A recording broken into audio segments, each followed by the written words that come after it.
자, 이번에는 콜버그의 도덕성 발달 이론을 보도록 하겠습니다. 콜버그는 피아제가 도덕성을 타율과 자율 이렇게만 양분을 한 게 너무 단순한 접근이다라는 비판의식을 가지고요. 그래서 조금 더 현실적인 딜레마 사례를 많이 살을 붙여서 사례들을 만들고요. 각각의 사례에 대해서 연구 대상자들에게 여기 사례에 등장하는 사람들의 행위에 대해서 너는 어떻게 생각하는지, 옳은지 그른지를 판단하게 하고 왜 그렇게 판단했는지, 즉 판단한 논리가 무엇인지를 묻고 그 판단 논리에 따라 도덕성의 발달 수준을 1단계에서 6단계로 구분을 했습니다. 그리고 1단계부터 6단계 순서로 차근차근 밟아 나가는 거다라고 이야기를 했습니다. 자, 그러면 아까 이제 가상의 딜레마 사례들을 여러 개 제시를 했다라고 얘기를 했는데요. 가장 많이 이제 얘기가 되는 사례가 바로 하인즈의 딜레마 사례죠. 자, 사례를 한번 읽어보면은요. 유럽에서 어떤 부인이 암으로 죽어가고 있어요. 근데 그녀를 살릴 약이 딱 하나 있습니다. 다행히 같은 동네의 약제사가 이 라듐을 이용해서 약을 만들었는데요. 자, 그 약을 만드는데 $400가 들었는데 아무리 고생을 했어도 약값을 10배나 불려놓은 거예요. $4,000를 매겨놓은 거예요. 자, 근데 그 부인의 남편인 하인즈는 사람들한테 돈을 빌릴 수 있는 방법을 모두 동원했지만 약값의 반절 정도인 $2,000밖에 구하지를 못했습니다. 그 이상의 어떤 방법을 써도 그 이상이 안 되는 거예요. 그러니까 아내가 죽어가고 있으니 약제사를 찾아가 일단 $2,000의 그 약을 좀 달라. 나머지 돈은 외상으로 해달라. 내가 성실하게 갚겠다라고 사정을 합니다. 근데 약제사가요. 나 이 약 만들라고 지금까지 엄청 고생을 했다. 나 이제 이 약 팔고 좀 부자가 돼야 되겠다. 너 아니어도 이 약 사겠다는 사람 많다. 내가 무슨 자선 사업하려고 약을 개발한 것도 아니고 나 못 판다. $4,000 갖고 와라. 이렇게 얘기를 하는 거예요. 자, 하인즈는 모든 합법적 수단을 다 사용해 보았지만 별다른 수가 없어서 이 약제사의 점포에서 그 약을 훔칠 계획을 하게 됩니다. 자, 이때 이 사례에서 등장하는 약제사와 그리고 하인즈의 행위에 대해서 이 행위가 옳다고 생각하는지 옳지 않다고 생각하는지, 왜 그렇게 생각하는지를 물어보고 왜 그렇게 생각하는가에 대한 사람들의 응답 내용을 기초로 해서 도덕성의 발달 단계를 6단계로 나눴다는 거예요. 자, 1단계부터 6단계까지를 나누는데요. 각각 2단계씩 이렇게 1, 2단계, 3, 4단계, 5, 6단계를 전인습 수준, 인습 수준, 후인습 수준으로 구분을 했습니다. 자, 그럼 인습이라고 하는 것은요. 사람들이 서로 합의한 규칙과 약속과 법과 규정과 질서를 기준으로 한다라는 거예요. 자, 그러면 전인습이라고 하는 것은 아이가 아직 어려서 사회적인 관점에서 합의된 규칙이 뭔지는 잘 모르는 상태예요. 그 인습을 알기 전 단계 수준의 도덕성이에요. 그럼 아이가 사회적인 규칙이라든지 통상 이 사회가 어떤 걸 좋다고 하고 어떤 걸 악하다고 하는가, 이런 사회적 관점에서 옳고 그른 걸 판단할 수 없는 이 전인습 수준에서는 주로 어떻게 판단을 하죠? 첫 번째 단계에서는 주로 엄마나 아빠가 너 이거 해야 돼 라고 얘기하면 해야 되는 거예요. 안 하면 혼나요. 자, 그래서 이걸 복종과 처벌 지향이라고 얘기를 하고요. 이걸 타율적 도덕성, 엄마가 시키는 대로, 아빠가 시키는 대로 이런 거라고 생각을 합니다. 이건 마치 부모가 나에게 시키는 명령이 되게 절대적이어서 안 지키면 안 되는 것처럼 그렇게 생각을 하는데요. 근데 2단계는요. 상대적인 관점에서 행위를 판단을 해요. 그래서 예를 들자면 뭐라고 할까요? 아까 이제 약제사의 약을 하인즈가 훔치려고 하잖아요. 이 훔치는 행위, 하인즈가 훔치게 되는 행위에 대해서 약제사의 입장에서는 내 약을 고생해서 만든 내 약을 누가 도둑질을 하니까 그런 하인즈의 행위는 진짜 나쁜 행동입니다. 자, 그런데요. 아내의 입장에서 볼까요? 내가 지금 죽어가게 생겼는데 내 남편이 약을 훔쳐서라도 나를 살리려고 노력을 하고 있어요. 물론 자기가 감옥에 가게 될 수도 있다라는 걸 알겠죠. 그럼에도 불구하고 헌신적으로 아내를 살리려고 했잖아요. 아내 입장에서는 너무 눈물나게 고맙죠. 그렇잖아요. 그러니까 같은 행위를 할지라도요. 행위자의 입장에 따라서 그건 좋을 수도 있고 안 좋을 수도 있다. 이런 상대적인 관점에서 도덕성을 판단하는 건 두 번째 단계입니다. 그러면 어떨 때 내가 내 입장에서 옳다고 얘기해요? 내 욕구를 그 행동이 충족시켜 주는 행동이면 아이 좋아 라고 얘기를 한다는 거예요. 그러니까 각자 개인의 욕구 충족의 도구로서 그 행위가 충분하면 옳다. 그렇지 않으면 나에게 오히려 내 욕구에 마이너스가 되면 그건 나쁘다. 이렇게 생각을 한다라는 거죠. 근데 어쨌거나 부모님 말에 절대 복종해야 돼 라고 생각을 하든 나한테 득이 되면 좋고 나한테 득이 안 되면 나빠 이렇게 생각을 하든 이거는 사회적인 통상 이 사회에서 사람들이 무엇이 옳고 그르다라고 하는가 혹은 통상 이 사회에 합의된 규칙과 법은 무엇이라고 규정을 하고 있는가 이런 사회적인 시선에서의 도덕적 판단은 아닌 거예요. 그래서 얘네들을 전임습 수준이다라고 이야기를 합니다. 자, 그러면 인습 수준으로 가면은요. 자, 3단계에서는요. 개인 상호 간의 규준 혹은 대인관계 조화의 도덕성이라고도 얘기하고요. 얘를 다른 책에서는 착한 아이 지향 도덕성이라고 이야기를 하기도 합니다. 그러니까 이제 우리가 어렸을 때부터 애니메이션, 동화책, 그리고 드라마나 영화를 통해서 무엇이 선하고 무엇이 악한지를 수도 없이 배웠어요. 주제가 대부분 권선징악이잖아요. 사랑과 헌신, 그리고 남을 돕는 희생정신, 봉사, 그 다음에 착한 거, 성실한 거, 근면한 거, 그 다음에 위생적인 거, 청결한 거, 뒷정리 잘하는 것, 공부 열심히 하는 거, 이런 거는 다 좋은 거다라고 사람들이 생각을 하는 거고요. 사악한 거, 탐욕을 부리는 거, 남을 때리는 거, 남에게 상처를 주는 거, 폭행을 가하는 거, 남을 씹는 거, 욕하는 거, 다 나쁜 거라는 거 우리 알잖아요. 그러니까 사회적으로 좋은 것과 나쁜 것에 대한 사회적 어떤 시선들이 있고요. 그거에 따라 좋은 걸 지키는 게 좋은 도덕성이 좋은 행동이고 그렇지 않은 탐욕이라든지 이런 거 하면 나쁜 거라고 생각하는 것 이게 바로 3단계의 도덕적 발달 단계에 해당합니다. 자, 그래서 이 단계에서는요. 남이 나한테 하면 나쁠 것 같은 행동을 나도 남한테 하지 말아야지.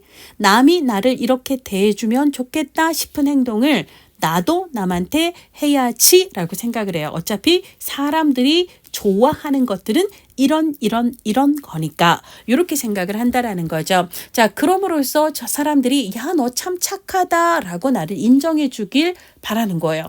그렇게 사람들이 나에게 착하다라고 얘기하는 그 행동을 해야 바른 거다라고 생각을 하는 거죠. 자, 근데 이제 4단계는요. 조금 더 약속을 하는 거죠. 우리가 법이라든지 질서라든지 규칙이라든지 혹은 합의된 약속이라든지 계약이라든지 이런 게 있어요. 그걸 지켜야 옳은 거다라고 생각하는 게 이게 4단계입니다. 자, 그래서 이거를 법질서 준수의 도덕성이라고도 얘기하고 사회체계 도덕성이라고도 이야기를 해요. 그래서 정해진 법과 약속은 지키는 게 옳은 거고 그 법을 지키지 않으면 그건 나쁜 거야 라고 생각을 한다는 거예요. 자, 이번에는 후인습적 도덕성입니다. 자, 이거는요 특정 시대, 특정 사회의 인습, 즉 규칙이나 법에 매이지 말고 시대를 초월하여 인류를 초월하여 언제 어디서고 적용할 수 있는 보편적인 도덕 원리와 윤리를 따르라 라고 얘기를 해요. 그리고 사람들 마음속에는 양심이라는 게 있잖아요. 그러니까 보편적으로 누구나의 마음속에 있는 자신의 양심에 따라 행동을 하라라고 얘기를 하는 거예요.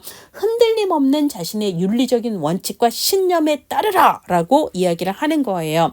그래서 특정 사회가 모두 다 이게 옳다라고 얘기를 할지언정 내 양심, 마음의 소리는 아니야, 이게 옳아라고 호소한다면 그걸 따를 수 있는 용기가 필요해. 이게 바로 후인습 수준입니다. 특히 특히 지금 얘기하는 그 내용은 6단계의 보편적 윤리에 해당하는 거고요. 자, 5단계는 사회계약 도덕성이라고 얘기를 하는데요. 자, 4단계에서는 엄격하게 법과 질서는 꼭 지켜야만 옳은 거야 라고 얘기를 했지만, 자, 5단계에서는 우리가 규칙이나 법은요, 결국 인권을 위해서 우리가 모두 다 그래도 플러스가 되려면 서로가 넘지 말아야 될 선을 약속하는 게 좋고, 그래서 그 선을 법으로, 규칙으로 정하는 거잖아요. 근데 그 법이 오히려 인권에 위배되는 법이라면 그 법을 꼭 지켜야만 할까요? 아니에요. 그렇죠? 그렇지 않다라고 생각하는 거예요. 모든 법은 약속했으니 무조건 지켜야 돼가 아니고요. 법은 절대적인 것이 아니어서 다양한 사회 구성원들 사이에 합의된 계약일 뿐이고, 법이 사람들의 필요와 인권과 인간 존엄을 충족하지 못하는 사태가 된다면 오히려 그 법을 따르지 않고 그 법을 인권적인 법으로 서로 합의해서 다시 고치는 게 맞다라고 생각하는 게 5단계에 해당한다라고 보시면 되겠습니다. 자, 이번에는 마지막으로요, 콜버그 도덕성 발달 이론에 대한 비판을 보도록 하겠습니다. 앞서 이제 기본으로 이 콜버그는요, 자, 문화의 차이, 인종의 차이와 상관없이 도덕성은 보편적으로 누구나 같은 단계로 이렇게 진행이 된다라고 이야기를 했거든요. 자, 그런데 콜버그 이론, 이 얘기는요, 여러분들 101페이지에 있습니다. 여러분들 101페이지 가서 도덕성 발달에 대한 콜버그 입장 한번 읽어볼까요? PPT에는 없네요. 자, 101페이지입니다. 자, 도덕성 발달은 개인의 인지구조와 환경 간 상호작용의 결과이고요. 도덕적 판단에는 위계적 단계가 있어서 1에서 6단계로 구분이 됩니다. 자, 그리고 아동의 인지가 발달하면 도덕성 발달 수준도 같이 단계적으로 발달합니다. 자, 그 다음에 상이한 도덕성 발달 단계는 각기 다른 인지 능력을 필요로 해요. 자, 그래서 우리가 인습적 도덕성은요, 사회적인 관점이 어느 정도 인지가 가능한 수준에서 가능하기 때문에 기본적으로 아동기의 탈중심화를 통해서 사회적 관점 혹은 외부의 관점을 이해할 수 있을 때 인습적 도덕성이 발달을 하는 거고요. 그게 발달되지 않고 자기중심성이 강한 유아기, 즉 전조적기에는 전인습적 도덕성 특징을 보인다라고 이야기를 하는 거거든요. 자, 102페이지 보시면 도덕성 발달 단계는 순서대로 진행이 되고요. 개인이 도달하는 최종의 도덕성 발달 단계에는 차이가 있어요. 그러니까 어른이라고 꼭 6단계가 되고 아이라고 꼭 1, 2단계에 머무는 건 아니에요. 사람마다 최종의 발달 단계는 다르고요. 그리고 6단계에 이르는 사람은 굉장히 소수의 거의 성인 군자 반열에 해당하는 소수의 사람들입니다. 자, 그리고 도덕 발달에는 성별 차이가 존재한다라고 보는 게 콜버그 입장이에요. 콜버그는요, 여성들의 도덕성은 남성들의 도덕성보다 낮다라고 보는 관점입니다. 그래서 페미니즘의 엄청난 비판을 받은 바가 있습니다. 자, 여기까지 보고 다시 여러분들이 뒷페이지에 콜버그 이론에 대한 비판을 보도록 할게요. 문화적 편향성을 얘기를 하는데요. 기본으로 콜버그는 특정 집단의 규칙을 따르는 것보다 더 중요한 건 내 마음의 보편적인 윤리와 양심과 확고한 자신만의 윤리적 신념에 따르라 라고 얘기를 하거든요. 그러니까 이 사회적인 약속보다 그 개인의 양심을 따르는 게 더 중요하다라고 얘기를 하는데요. 근데 이제 서구 문화 같은 경우는 개인주의 가치가 강하죠.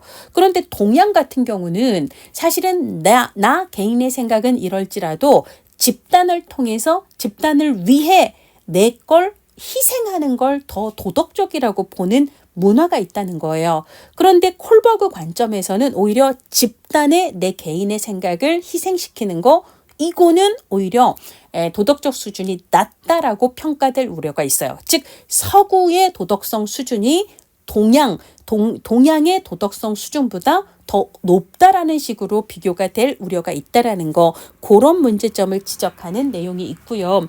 자, 그 다음에 도덕의 무엇이 옳고 그른가, 저스티스의 측면, 왜 그렇게 생각하는가? 자, 인지적인 논리의 측면에 너무 치중하다 보니까 정서, 사람들의 마음, 심리, 정서라는 측면 있잖아요. 그리고 대인관계의 측면. 그래서 대인관계에서 내가 그 사람의 마음을 헤아려 행동하고자 하는 배려의 측면, 혹은 관계에 대한 책임감의 측면, 이런 것들을 도외시하는데요. 근데 요런 우리가 어떤 행위에 대해서 옳고 그름을 판단할 때 상대적으로 여성들이 단순히 시시비비를 따라서 논리적으로 볼 때 이게 옳다 그르다 이게 아니라 그냥 어떤 상황에서 어떤 관계에 사람들의 마음이 어떤지 이런 걸 두루두루 따져서 그러니까 여기서는 이게 낫겠지라고 배려와 책임감의 측면에서 도덕성을 판단하는 경향이 있는데, 그런 여성들이 이런 정의적인 인지적인 측면만 기준으로 도덕성을 판단하는 콜버그 기준에서는 좀 도덕성이 떨어지네 라고 판단이 될 우려가 있다라는 비판을 하고 있습니다. 그런 점에서 콜버그의 이론은 지나치게 남성 편향적이고 실제로도 그는 남성만을 연구 대상으로 삼았으며 실제 도덕성이 여성이 더 딸린다라고 결론을 내리기도 했기 때문에 페미니즘의 비판을 많이 받았던 거죠. 그래서 타인과의 관계에서 실제로 그 관계에서 정서적인 측면 이런 것들을 너무 등한시한 거 아니냐라는 비판을 받는 거고요. 그 다음에 도덕성 발달이 마치 인지 발달과 맞물려서 인지가 발달하면서 도덕성도 같이 발달하는 것처럼 얘기를 했는데, 도덕이라는 건 사실 교육과 사회화를 통해서 그 도덕성이 발달하는 측면을 무시할 수 없잖아요. 근데 이제 콜버그 이론에서는 그런 부분이 반영이 잘 되어 있지 않다라는 비판을 하고 있습니다. 자, 그리고 아까 이제 문화적으로 서양 문화에 너무 편향이 된 거 아니냐. 달리 얘기하면 모든 문화의 이 6단계 발달 단계를 보편적으로 적용할 수 있을까에 대해서 의문이 든다라는 비판이 있다라는 겁니다. 자, 이상으로 우리가 5장의 인지 발달 그리고 도덕성 발달 이론을 살펴보았습니다. 시간이 좀 지나기는 했지만 그래도 OX 문제 풀어보면서 복습을 하는 게 중요하겠죠? 자, 기출 문제에서 뽑은 OX 문제들 한번 풀어보도록 할게요. 자, 1번 피아제에 의하면 인지 능력의 발달은 아동이 외부 대상들이 가득한 환경과 상호작용하면서 단계적으로 전, 감전, 구형 이 순서대로 성취가 되고, 이 전 구형, 감각운동, 전조작, 구체적 조작, 형식적 조작은 사람이나 인종이나 문화에 따라 다르지 않아요. 변하지 않는다라고 이야기를 했습니다. 자, 얘는 맞는 얘기예요. 자, 2번 이 피아제는 인지 발달을 동화와 조절 기제를 활용해서 환경에 적응하는 과정이라고 보았습니다. 자, 그 과정에서 인지가 능동적으로 발달해 간다라고 얘기를 했지요. 자, 그 다음에 동화는 뭐죠? 새로운 대상을 만났을 때 기존에 내가 갖고 있는 도식으로 그 대상을 이해하려는 것을 동화라고 얘기를 해요. 그런데 이게 잘 맞지 않으면 새로운 대상의 정보에 맞춰서 기존의 나의 도식을 변경하거나 새로운 도식을 추가하는 것을 뭐라고 부르죠? 얘는 조절이라고 얘기를 합니다. 자, 그러니까 3번은 동화가 아니라 조절이라고 바꿔야 돼요. X입니다. 자, 대상 영속성의 획득은 언제라고요? 감각운동기죠. 우리가 전, 구형의 순서로 외우라고 했는데요. 감각운동기 1, 2, 3 세 가지 키워드 뭐예요? 감각운동을 통해서 환경을 탐색한다. 대상 영속성이 발달한다. 목적 지향적인 행동을 한다라는 거잖아요. 감각운동기 특징이 맞습니다. 자, 보존 개념이 획득되려면 아까 동일시의 원리, 보상성의 원리, 가역성의 원리를 터득해야 되고요. 이것을 터득함으로써 보존 개념이 성립되는 건 언제라고요? 이건 구체적 조작기입니다. 전조작기에는 사고가 너무 어느 한 측면만 보는 직관적 사고의 특징 때문에 충분한 논리적 사고가 발달하기 어렵고 보존 능력을 획득하지 못합니다. 자, 그래서 5번은 옳지가 않습니다. 자, 6번 전조작기에는 자기만의 규칙을 갖고 있어서 타인을 고려하지 못해요. 타인은 이 생각이 다르다라는 걸 고려하지 못해요. 이거 뭐예요? 자아중심성 혹은 자기중심성을 이야기하는 텍스트가 조금 달라진 표현일 뿐이에요. 그냥 내 생각대로, 내 규칙대로만 하려고 하는 거예요. 자, 그러면 우리 전조잡기에는 자아중심성, 직관적 사고, 전환적 추론 얘기했지요. 자, 전조잡기의 자아중심성 맞습니다. 자, 이번에는요, 7번. 구체적 조작기에는요, 전조잡기의 자아 중심성을 뭐 한다? 탈피해요. 그래서 얘를 탈피해서 이것을 탈중심화라고 얘기를 하는 거고요. 이 말은 곧 논리와 언어에서 외부의 관점을 고려할 수 있게 된다. 그 다음에 사회적 관점을 고려할 수 있게 된다. 혹은 타인의 관점을 고려할 수 있게 된다가 맞는 거거든요. 자, 그래서 얘는 틀립니다. 이 말이 맞으려면 주어를 전조잡기라고 바꿨어야 되는 거죠. 자, 8번 삐아제에 의하면 인간은 자신과 환경 사이의 조화로운 관계, 여기서 자신은 도식을 얘기하고요. 여기서 환경은 외부의 다양한 사건이나 사물, 즉 외부 대상을 얘기합니다. 이게 잘 맞아떨어지는 것을 우리는 평형 혹은 평형화라고 이야기를 합니다. 그래서 얘는 맞는 이야기예요. 자, 그 다음에 치읓 청소년기인 형식적 조작기에 추상적인 사고가 발달하거든요. 그러니까 추상적인 사고는 청소년기를 일컫는 형식적 조작기라고 바꿔야 됩니다. 자, 10번 보존 개념을 획득하기 위해서는 동일성, 가역성, 보삭성의 원리를 이해해야 된다라고 말을 했죠. 자, 옳습니다. 자, 옳고요. 자, 그 다음에 구체적 조작기에는 분류 능력이, 서열화 능력이, 그 다음에 자기중심성을 탈피하는 탈중심화가 여기까지는 맞아요. 다 맞아요. 자, 그런데요. 언어가 발달하면서 상징적 사고와 상상놀이가 발달하는 건 언제예요? 얘는 전조잡기입니다. 그래서 얘 때문에 얘가 옳지 않게 됩니다. 자, 이번에는요. 콜버그의 도덕성 발달 이론 기출선지 보도록 하겠습니다. 콜버그는요. 아동이 동일한 도덕성 발달 단계를 거친다라고 얘기를 해요. 그래서 아까 비판 중에 하나가 이게 문화적으로 다 같다고 얘기할 수 있나? 이런 비판이 있었잖아요. 그래서 얘는 맞습니다. 자, 13번. 콜버그에 의하면 개인이 도달하는 최종의 도덕 발달 단계는 사람마다 다를 수 있고 실제 최종 단계인 6단계까지 이르는 사람은 진짜 소수다라고 얘기했어요. 그러니까 얘도 맞지요. 자, 콜버그가 남성, 여성은 각각 이렇더라 저렇더라 이런 얘기를 한 적이 없습니다. 그냥 콜버그는 남성 중심으로 연구를 해서 남성 중심의 이야기를 하다 보니까 그러다 보니까 조금 다른 방식으로 도덕 판단을 하는 여성들이 마치 수준이 낮은 것처럼 결론을 잘못 내렸다라는 비판을 받는 거잖아요. 자, 특히 여권주의 쪽에서는요. 여성들은 관계와 정서 그리고 배려와 책임감을 중시하는 그런 도덕성이 발달해라고 이야기를 한 바 있습니다. 이건 콜버그가 했던 얘기는 아닌 거예요. 자, 콜버그는 도덕적 행동이나 감정 그리고 사고 중에 무엇을 강조하고 무엇을 무시했을까요? 사고를 이 행동이 옳다고 생각하니 옳지 않다고 생각하니 왜 그렇다고 생각하니 너의 생각을 물어봤을 뿐이에요. 그러니까 얘는 사고를 중시했을 뿐 도덕적 행동이나 감정을 특히 이제 여성들은 감정과 관계와 배려와 책임감을 강조한다라고 얘기했는데 이런 부분들을 너무 무시하다 보니 여성들의 도덕성을 비하했다라는 비판을 받는 거죠. 자, 그 다음에 우리가 도덕적인 사고를 높은 수준으로 하는 사람이라고 그 사람이 진짜 도덕적인 삶, 도덕적인 행동을 잘할까요?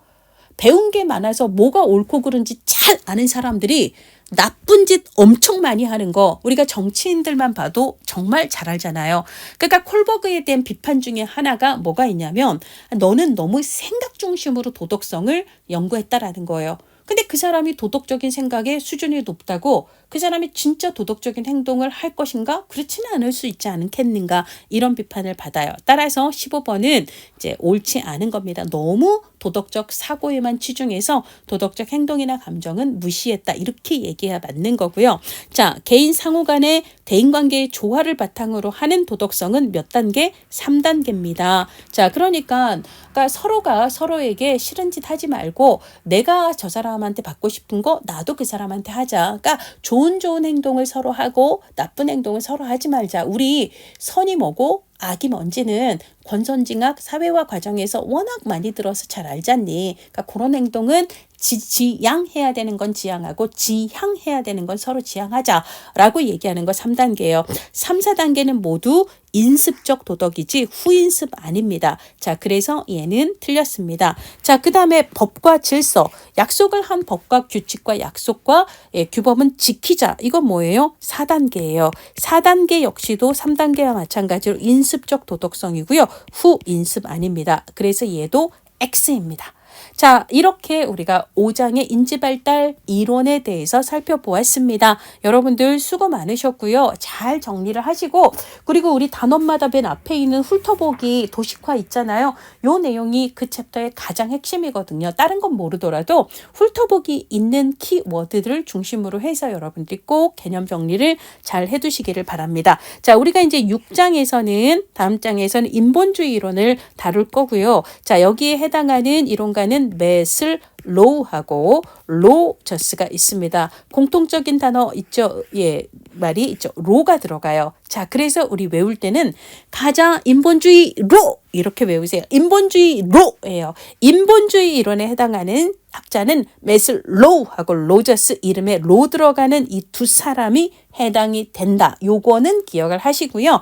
자, 이제 또 쉬었다가 6장으로 넘어가도록 하겠습니다.